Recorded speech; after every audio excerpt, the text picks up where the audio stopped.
if mama ain't happy, ain't nobody happy is not a threat. Whether we like it or not, it's the truth. So let's figure out why so we can make some changes.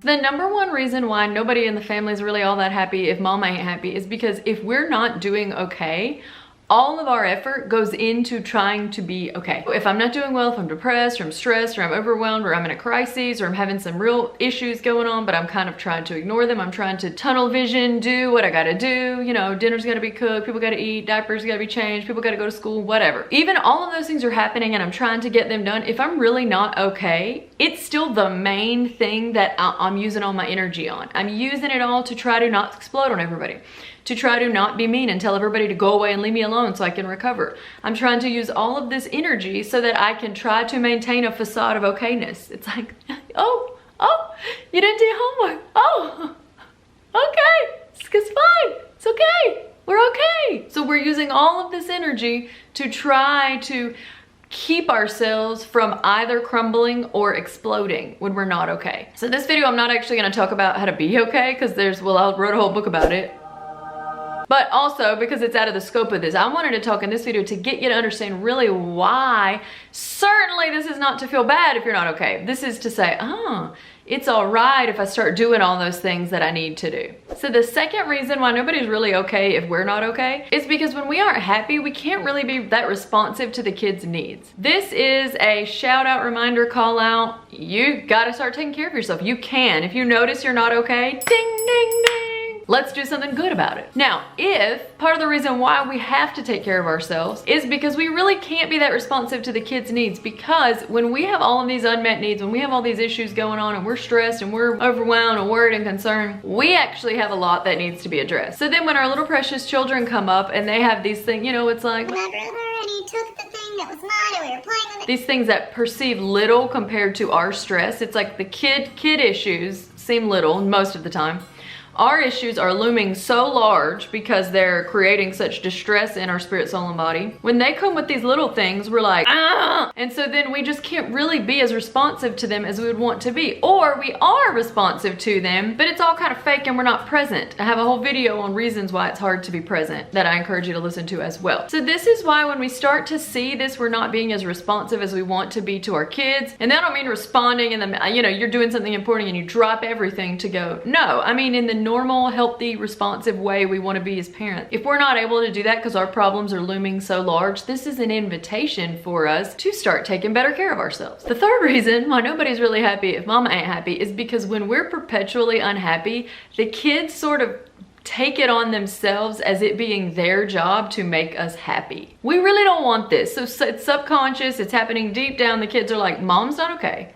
Must be something I did. Must be something I did. Okay, I'm gonna go in overtime trying to make mom happy. And then they start to take on this role for themselves. So essentially when we say, I'm not gonna meet my needs, I'm gonna martyr myself, I'm gonna ignore all my problems and I'm gonna pretend everything's okay because I'm a positive parent. We do all this, but we're not okay. And the kids know we're not okay because they're not really buying the facade.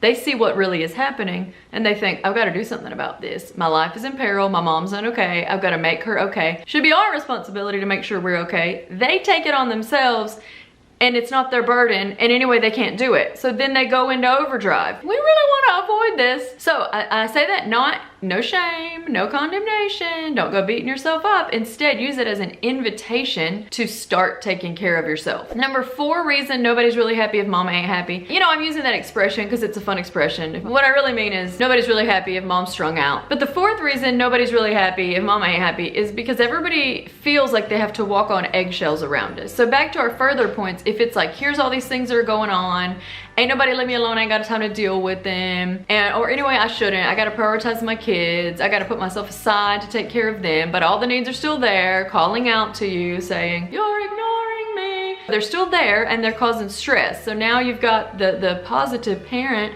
everything's great. But deep down inside, you're like, I'm drowning. These things don't go together, right? You're using all of this energy to try to keep okay, to try to keep going, and then everybody feels like they gotta walk on eggshells around you because they come in, they say something, you know, and then you're gonna explode. You're gonna yell. It's an invitation for you to learn to take care of you. I actually wrote a whole book on it. I'll link it in the description, but you can Google it. There's lots of ways to figure out how to take care of you, spirit, soul, and body. You can tell I'm very sensitive and feeling like this is gonna make you feel bad, but I'm not trying to make you feel bad. I'm trying to reveal a pattern that we all can fall into and explain why. So we don't want our whole family walking on eggshells. We don't. We want them to be able to be themselves and us be able to be ourselves, and nobody has to be doing the stealth maneuver. Can I go in the room with her? Can I ask her this? We don't want to create an environment where everybody's walking on eggshells.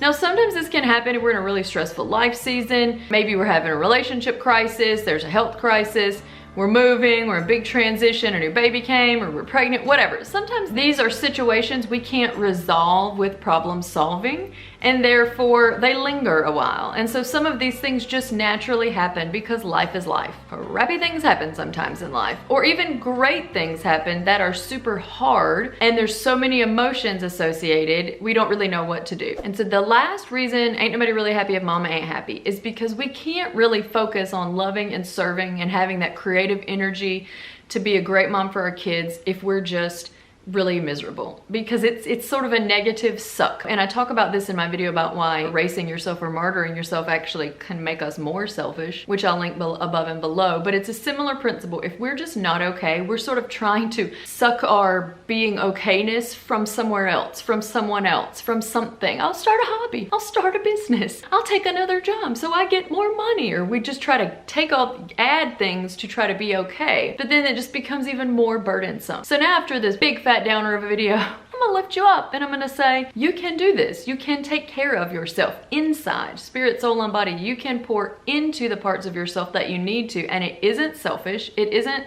take care of me or take care of the kids. It's all of our needs on the table. How are we gonna make them all work? Or as in language of listening, we say, we're gonna find a win-win. There must be some way I can meet my needs and I can meet the kids' needs, and we'll all be okay. And the answer is, you can.